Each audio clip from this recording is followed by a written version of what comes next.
Hello, thank you for tuning into the Natural Health Rising podcast.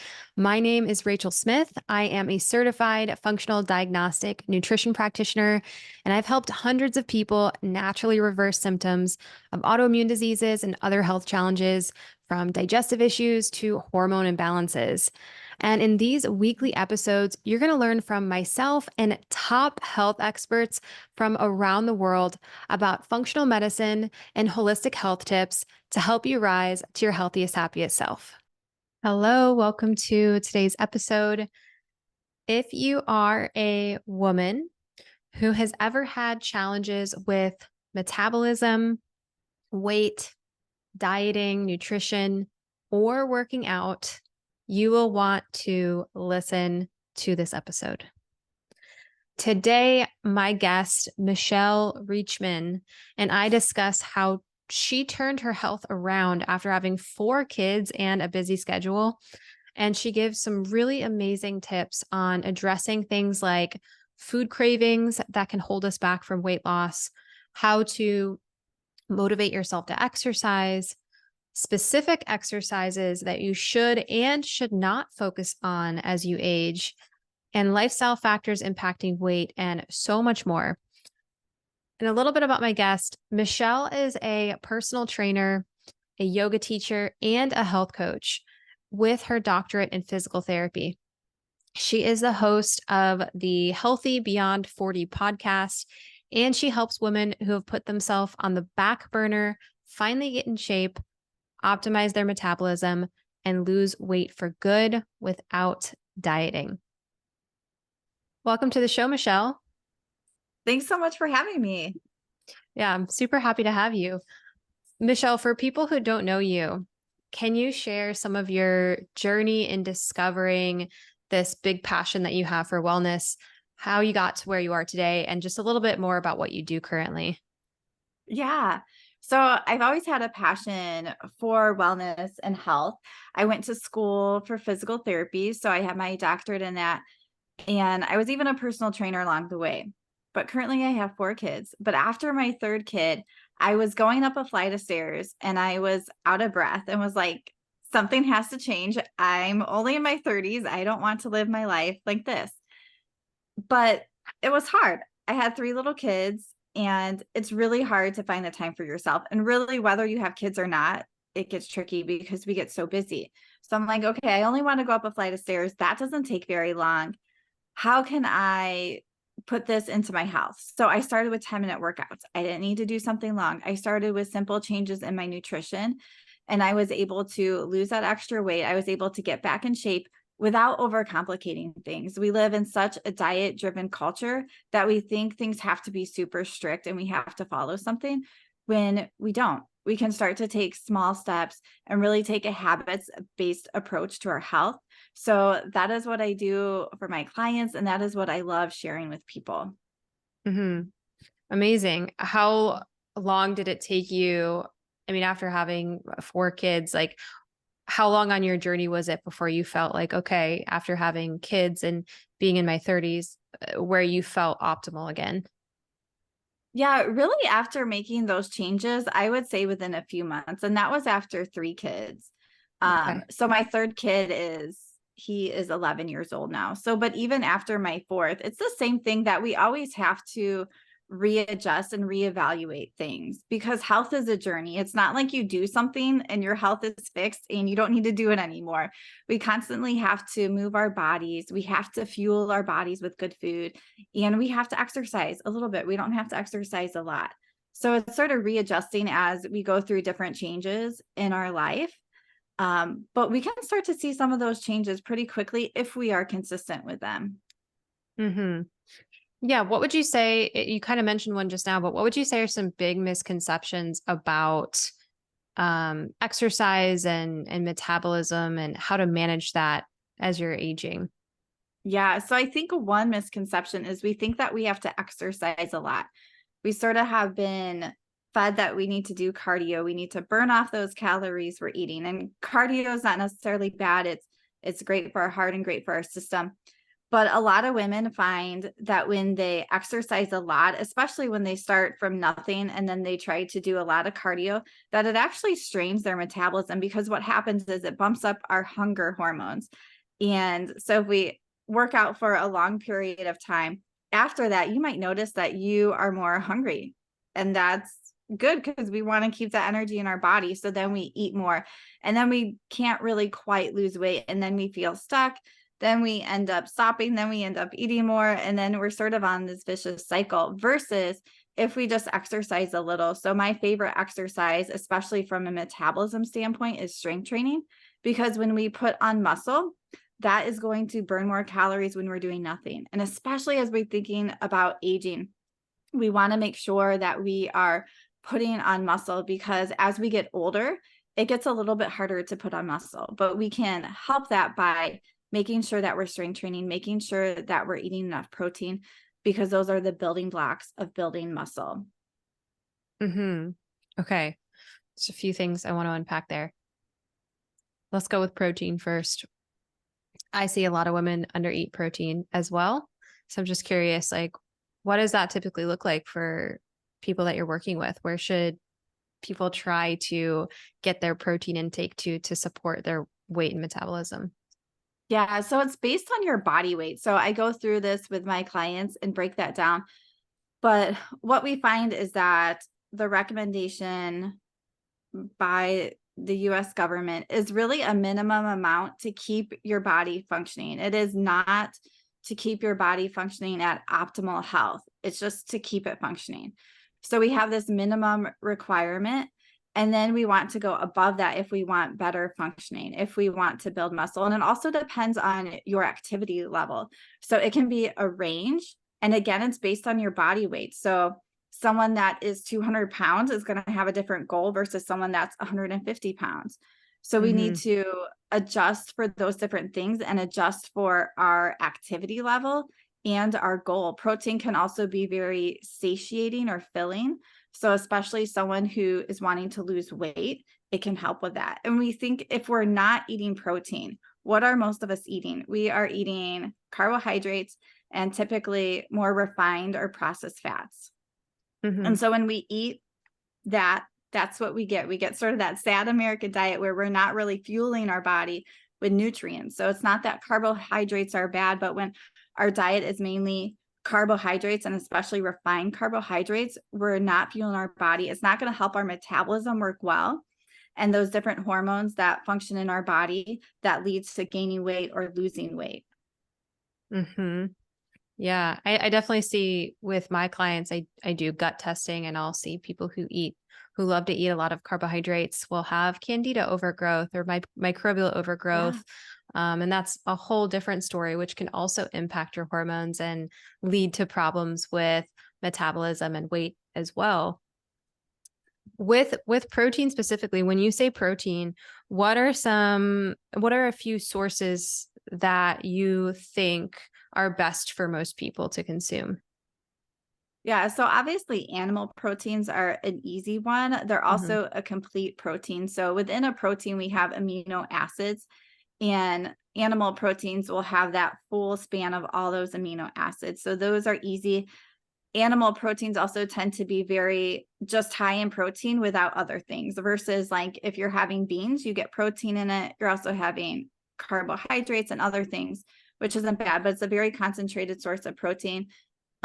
Eggs can also be a great source, and also nuts and seeds will have some. They're also going to be higher in fat. And also beans and legumes will also have some protein in it too. Okay, great. You also talk about this concept of, or this is how you work with your clients, is the concept of losing weight without dieting. So explain that a little bit further. How does that work to not diet, but still lose weight? Yeah, great question. So like I said at the beginning, we're in such a diet driven culture. That's all we think we have to do to lose weight. If we want to lose weight, we're looking up what diet, what do I have to follow? What exactly do I have to do? That it's this one-way street to lose weight. So I also have a podcast called Healthy Beyond 40, and all on there, I'm talking about these different ways to really find sustainable weight loss. So how can we start to lose weight and do it in a healthy way? Because a lot of times when we follow a super strict diet and we can't continue with that, it's not sustainable. So I always encourage people that if you want to start something, can you continue it? There are times where you may want to follow a diet for a certain health condition or something like that, and that's different. But here I'm just talking about health or weight loss Hmm. because we want to be able to continue that. Because so many people have followed a strict diet, they lose weight. When they're losing that weight, because they're typically doing it pretty drastically, they're also losing muscle mass. And then what happens is when they go off that diet, when we lose muscle mass, remember that slows down our metabolism. And then we go back to eating the same things. And then we put on more fat. We have less muscle mass, repeat the cycle. We're losing muscle mass along the way instead of taking a slow and steady approach. So I like to use habits with my clients. So it depends with each client what they need to work on. Maybe one client needs to work on, they're not eating any vegetables right now. So how can we work on, maybe their goal is 2 a day, 3 a day, maybe someone else is 5, whatever it is. How can we just focus on that one thing to start to eat healthier, to start to be healthier? Because when you do enough of these healthy habits, the weight loss is going to come because these healthy habits are going to impact your hormones. It's going to impact your gut health and these different things that will function better. For somebody, maybe they're still drinking soda or sweetened drinks, and first they need to get off of that. So how can they just focus on that for a little bit and then add something else? Hmm. Okay. What about the mindset around these choices? Because I feel like it can definitely be challenging for some people to grasp that concept of changing their nutrition in that way. Are there any, like, how does attitude and mindset play a role in this whole story of trying to lose weight and be successful in it? Yeah. So one thing I think people commonly see when we come from that dieting perspective is that food is almost bad and exercise is a punishment. So Mm. I can't eat so much food because it's bad for me. It's too many calories. Or I eat whatever, I have to go exercise and burn it off. And exercise becomes a punishment. So we get this real negative relationship with food and exercise. When food is actually good for us, it fuels our body. We need it to function. We need it for our brain. We need it to sustain our body. We just need to eat the right foods and do that in a healthier way. And that doesn't mean it has to be perfect either. It means, how can we shift a little bit more towards this? And then maybe in a year now, it's going to look different. And 5 years from now, maybe it's different. And that's okay for it to be a journey and to not be drastic. And so we want to work on that mindset because that leads all of the actions we take. And I Mhm. have clients that come to me, they're like, what? Like, you only want me to do like these 2 things this week? Like, yes, absolutely. And what happens is they notice they have a couple struggles with just those 2 things that week. Nothing bad, but imagine if they were trying to drastically change so many things. So then we'll work through those struggles and keep working on those habits till they become easier. So Mhm. it is, some people aren't ready to do that. Some people still just want to follow this black and white plan, and that's where they are. But really, when we can start shift to a sustainable approach, a way to actually be healthy on the inside, because we can't really see the inside of our body. We can get our cholesterol tested, our blood pressure. We can test some things, but it's not like we see it and it's not like it's apparent. And it typically takes a really long time to get a health condition, to get diabetes, to get high blood pressure. But there's this whole time before there where we have these lifestyle choices that can make a difference. And it goes back to this idea of health. It doesn't go back to an idea of, I have to follow this one diet to do this. Mm. What if someone's fighting cravings and they keep like going back to eating, I don't know, sweets or drinking that soda? Yeah, absolutely. That's a huge one. And I think so many people try to skirt around this issue, and you're going to end up in the same spot. So, especially with emotional eating, so we might think of that stress eating too, but we're basically avoiding a certain emotion. So some people, it is feeling anxious about something. They're feeling stressed. They're feeling overwhelmed. So if people can start to connect an emotion with what triggers them, that's going to be the first step. And I have a couple episodes on my podcast about this if anyone wants to listen to more. But when you can start to connect that feeling that you feel, because it's going to be different for everybody, with that trigger to go eat. Mm-hmm. And then I like to tell people to create a pause, because so many people, it's a loop in your brain. I feel this, I go and grab that. I'm not even thinking about it. It's just a habit. So starting to break that up. So acknowledging that emotion and then taking a pause. So you can start anywhere from 1 to 5 minutes where you're not going to grab that thing. You're going to take a pause. And when you first start this, it doesn't matter about the outcome. It's just teaching yourself to pause. And then eventually, how can I start to do things that might calm? I like to tell my kids, get my thinking brain on. How can I take deep breaths, go for a walk, do something Mm-hmm. else to start to change that outcome? But when you first start, you can't quite worry about that outcome, because you just have to create that pause. You have to remember to do it. That's like the problem with so many things in life, is we just don't remember to do it. And a Mm-hmm. lot of times that's where coaching comes into, is where can we work through these? Because sometimes it stems back to childhood. Maybe you were like you had to clean your plate. You might also Mm-hmm. just you were given a treat whenever you were sad. And we have these different stories and these different triggers that if we just take some time to work through, then we can really experience freedom from that craving, from that trigger or emotional eating. Mm-hmm. Oh my gosh, I love everything you just said. There are so many different reasons that we can have those triggers. And I love the idea of the pause and then going to do something else. That's something that's been helpful for myself and my clients as well. Getting outside, getting out of that environment. Mhm. And food can be similar as, having an addiction to smoking or these other things in our lives. And looking deeper into those roots of emotions is so important.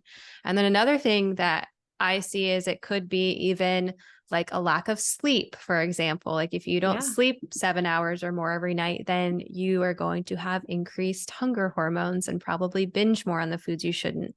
Or like I mentioned earlier with the eating the processed foods and having the microbial overgrowth in the gut or the fungal overgrowth, these gut bugs like actually will scream out to your brain kind of and be like, hey, go eat more sugar and feed me. Yeah. And then we have certain foods that are super addictive, like sugar and sometimes gluten for people and dairy. And it like can take a little bit of time away from that food fully to really cut that addiction kind of that's lingering from like a chemical standpoint too. Yeah, So there's absolutely. I can say I like used to be addicted to cheese. yes. But yeah, like I couldn't just eat a little bit of it. I had some autoimmune stuff start a couple years ago, so I don't eat it anymore. But yeah, it has like quite a pull. And it's the same thing with sugar or gluten. It's different for everybody what it is, but it's a really strong pull. Mm-hmm. Mm-hmm. Yeah, I've read somewhere that sugar is like 8 times more addictive than cocaine. Yeah. Yeah. So wild. Yeah. Okay, so that's food. What about exercise? There's a lot of people out there who like don't exercise and they find it challenging to enjoy that process or even get started with that process. What are ways that somebody could either change their mindset or kind of get themselves more motivated to actually go do it? Yeah. So, first thing, so I like to distinguish between movement and exercise. So, movement is Okay. just our steps, and like we're a pretty sedentary society. So, we want to make sure that we're really filling that movement bucket up, that we are getting in more steps. And again, it doesn't have to be like 10,000 steps. It could be where are you and just bumping that goal up. So, a goal would be anywhere from 10 to 20,000 steps. So, we can see where we're at and you just go from there. So we want to make sure we're sort of getting a lot of that movement in. And then with exercise, we want to get a little bit of exercise in. And again, you can start with 5 or 10 minutes. And especially if someone hasn't strength trained in a long time or they're feeling out of shape, that's actually where I like to start them, because how many people have exercise, done a 30-minute hour class, and were so sore the next day you couldn't walk up the stairs? Like Mm-hmm. that is not what we want. We can have some muscle soreness and that's okay. but we don't want a lot of muscle soreness. So we need to go into it slowly. We need to learn how to do exercises correctly. For example, you don't want to start doing a squat and not do it correctly and then have muscle memory on doing it wrong. So we want to make sure that we are exercising correctly. So we're protecting our joints. So we're learning how to engage the right muscles. And I also think that you have to start with something you enjoy. So as you've heard me already, I favor strength training, and that can be with weights. It can be body weight. It can also be with yoga. That's a strength-based yoga, but Mhm. also finding something you enjoy. So if you love dancing, start there. So if it's Mhm. something you enjoy, go ahead and do that. I just had one of my clients, she's been working with me for a couple months, and she's like, I just haven't liked exercise that much. She trained for like a 100-mile bike ride and like has not wanted to do it ever since then. And she recently went roller skating with her kids, and she's like, it was so fun. And she Mhm. ordered new skates, but it's really finding something that you enjoy and then hopefully sneaking a little bit of the strength training in, even if that's only 5 or 10 minute sessions a few times a week. Of course, you could bump it up more, but doing just that little bit so you can really be building that muscle mass. Mhm. Okay. What are some maybe more specific exercise tips or exercises for women who are getting older, and maybe how that changes based on age range? Yeah. So, really, for the most part, there's nothing as we get older that should stop us from strength training or moving our bodies. It should actually be motivation to do it more because, like I said, as we get older, we can start to lose muscle mass if we're not strength training, if we are not eating enough protein. Mhm. So it should be encouragement to do more, to make sure that you are doing it correctly. And I like to say, with strength training, like a good range that feels good for most people is having a weight or an exercise that you can do 8 to 15 reps. So when you start feeling that muscle burning, that is a signal that it is breaking down and rebuilding. That's what we want. And that 8 to 15 reps, we really want to be able to do it with good form. So let's say I can do squats and I could do a few more, but my form is starting to not go so good. My knees are going above my toes. Even though I can do Mhm. it, we need to stop because that means the correct muscles are fatigued and burned out. So I think just making sure that you are exercising correctly, that it depends on the person's personality, but if you're more of that drive hard person, you want to make sure that maybe you're taking a step back and learning how to do things correctly and really creating that good muscle memory within your muscle so that as you progress to harder exercises, you have those basic exercises down. Mhm. Okay. Um, are there like a core few exercises that are good for a lot of people to do? Like are you a proponent of like everybody should do deadlifts or kettlebell swings or any of these foundational movements? Um, my one probably favorite exercise would be a pelvic tilt. So this is abdominal Mm. exercise, and this is where you learn how to engage your core. So there is a stomach muscle that goes across hip bone to hip bone. So it's going across your body. Above that, you sort of have your six-pack abs. And what it does, if you learn how to contract that lower part that goes from hip to hip, that's going to pull those six packs together. So for many women, when they're pregnant, we start to get that separation, which is normal in pregnancy. But after pregnancy, when we can learn how to train our core, engage the lower ab, zip these top abs together, that's where we get a stronger core. And a stronger core also means our stomach and our back muscles are working together. And we all don't want to be that person who picked a Kleenex up off the floor and blows out their back because we Mm. want to make sure that we're training our stomach muscles and our back muscles at the same time. So learning how to do a pelvic tilt is really important because you're going to use it when you go to do a plank, when you are doing squats, when you're doing other exercises. It's very foundational to other movements to learn how to engage that core. So that would be my one favorite exercise. And then after that, I think it's really getting a variety of exercises because when you do different exercises, it works your muscles a little differently. So when you do a squat versus a lunge, you're going to feel that in different places. So trying to get a variety of exercises and hitting different muscle groups in your body, I think is what's most important. Okay. I'm glad that you brought up the pelvic tilt part. I think that's an area where many people can improve, including myself. And I have an episode. I was trying to find it here. Yes, episode 18. So quite a while ago on my podcast with Erica Zeal. And we talked, she's all about like the core and helping women heal their bodies postpartum and taking care of the separation that you're talking about. So Yeah. I encourage everybody, like if you are curious a little bit more about that pelvic tilt, the core, maybe if you've had a baby or preparing to have a baby, to definitely listen to that episode because it was very detailed in some of the steps on how to do that. Yeah. After my fourth child, Mm-hmm. well, this will go into what exercise not to do is mostly like sit-ups. So after my fourth child, I stopped doing sit-ups because especially if you don't know how to engage that lower part, when you do a crunch or a sit-up, you're pulling your six-pack abdominals apart. You're creating that space. Now, Mm, eventually, if you become more advanced, you can learn how to contract the lower, pull it together and do that. But generally you don't want to do that. So after my fourth child, I stopped doing sit-ups and I trained my core this way. And I've had no separation after four kids. And even after my other kids, I had just a little bit. So it really makes a big difference. And I also, you can share it in the notes, but I have a free 5-day core challenge and it's just 5 minutes a day. And it really goes over these basic things of how do I actually do that pelvic tilt and how do I also strengthen my back so my stomach and back can work together.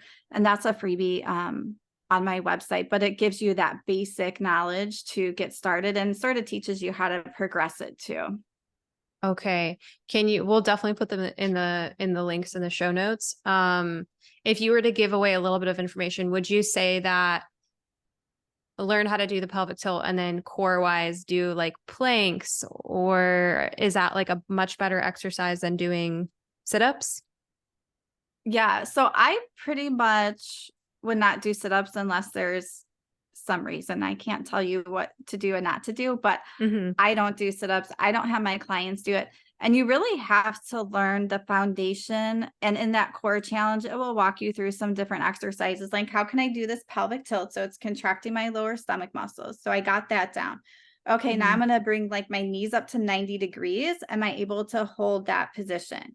Then I'm going to Okay. maybe do toe taps with my knees bent. Can I control my lower abdominal muscles? So there's a little bit of a progression.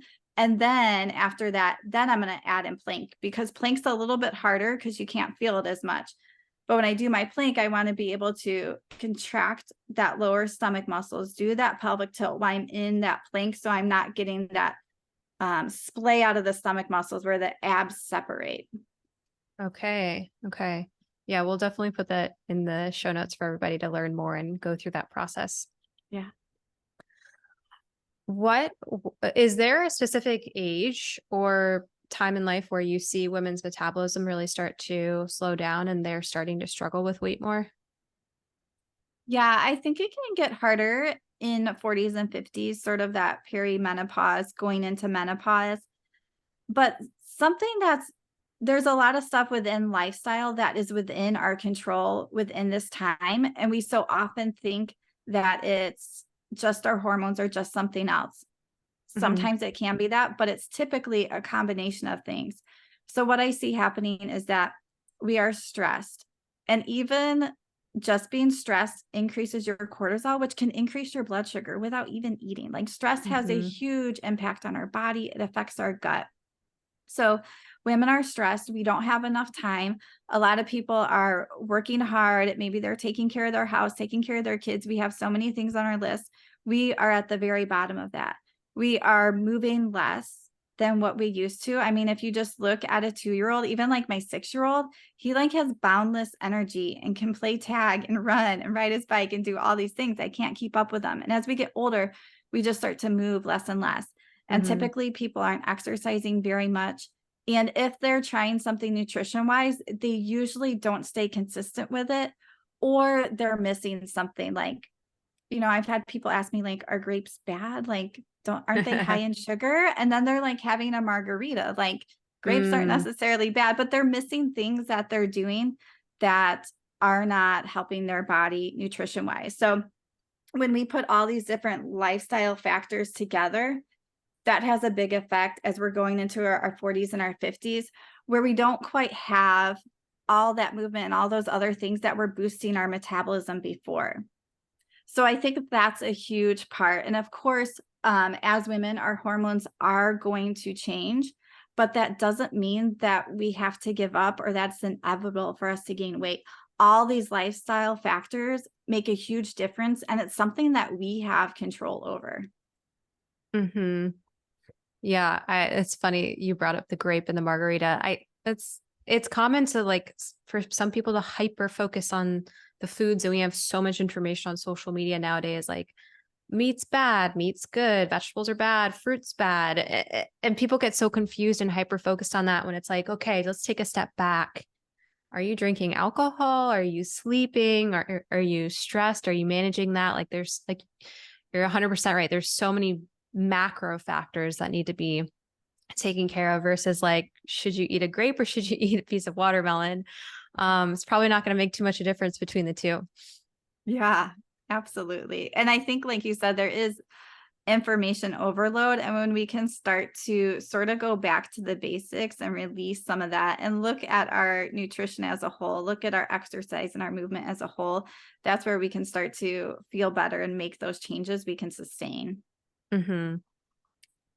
Do you have any final tips, words of advice, anything that you feel like we've missed that you want to cover? Yeah, just to probably reiterate, if you guys haven't got, is to start slow. So, as we have spoken here today, or maybe as you take in other information, is like, what is the thing you need to do now? And just focus on one thing. If you had like a bunch of great ideas, write them on a piece of paper and come back to them, but just start with one, just maybe two things so that you can actually start to stay consistent with that. And if you're struggling, that's when you need to get help or encouragement so that you're not stuck in the same spot. I think so many times we don't reach out for help, in different areas of our life. Maybe that's like counseling or something with stress, and we just think that we can do it on our own. But when we actually reach out for help, that is when we start to see a difference because people can see things that we are not seeing ourselves. Mm-hmm. I love that. Are you open to doing a quick speed round? Sure. Okay, awesome. Just answer as quickly as possible. First thing that comes to your mind. All right.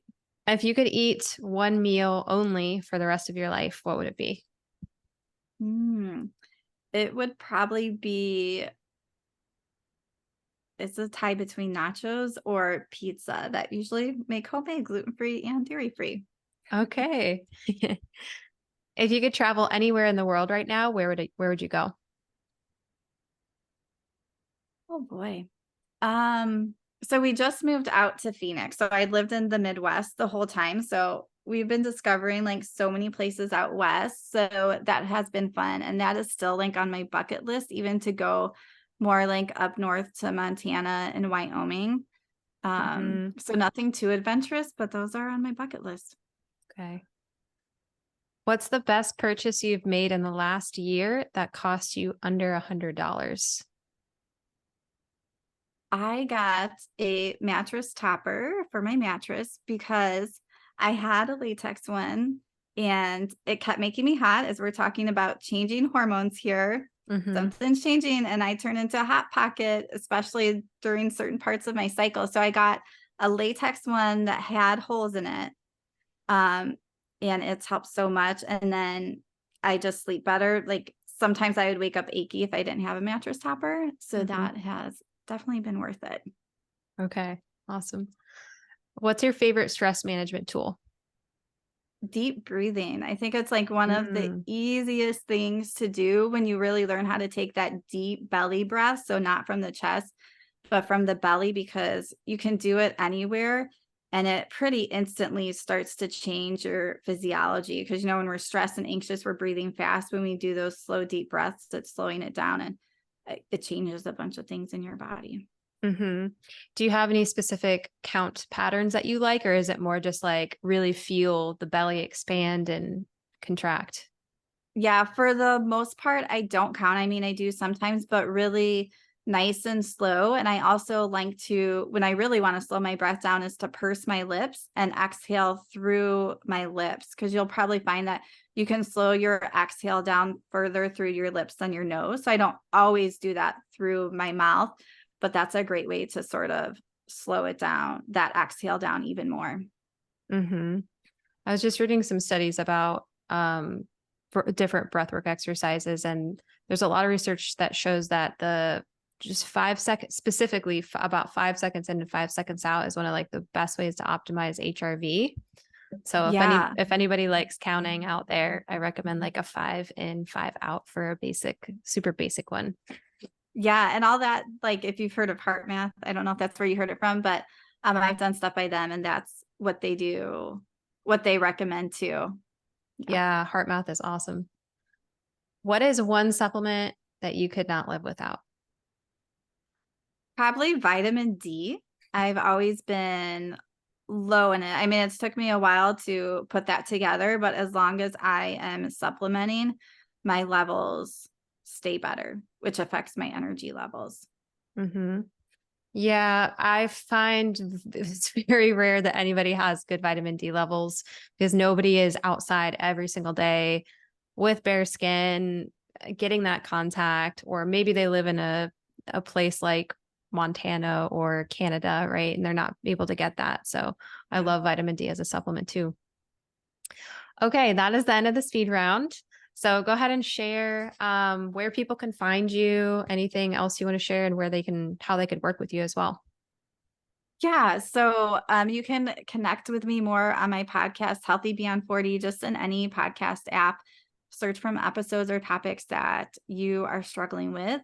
And to work with me, I offer online personal training and also health coaching. We sort of set up what you need and really focus on finding a way to feel good, to feel confident about yourself while you're trying to lose weight and get in shape, and do it in a way that's healthy and sustainable. So we can connect with my website, just michellereechman.com, and also check out that core challenge too, if you're wondering how to work out your core correctly. Great. We will put that in the show notes. Thank you so much for coming on, Michelle. You're welcome. Thanks so much for having me. Thank you so much for watching this video. Don't forget to like this video and comment, letting me know what you enjoyed and what you want to see more of. Also, please subscribe and hit the notification bell so that you get alerts when new content is coming out and you don't miss any videos. And just a quick reminder that this information is for educational and entertainment purposes only. It is not intended to diagnose, treat, or cure any illness or medical condition. Please consult with a qualified healthcare professional before making any changes to your diet, exercise routine, supplements, or medical treatment. If you're looking for a functional medicine practitioner, please reach out to me. And thank you again for watching, and keep striving to become your healthiest, happiest self.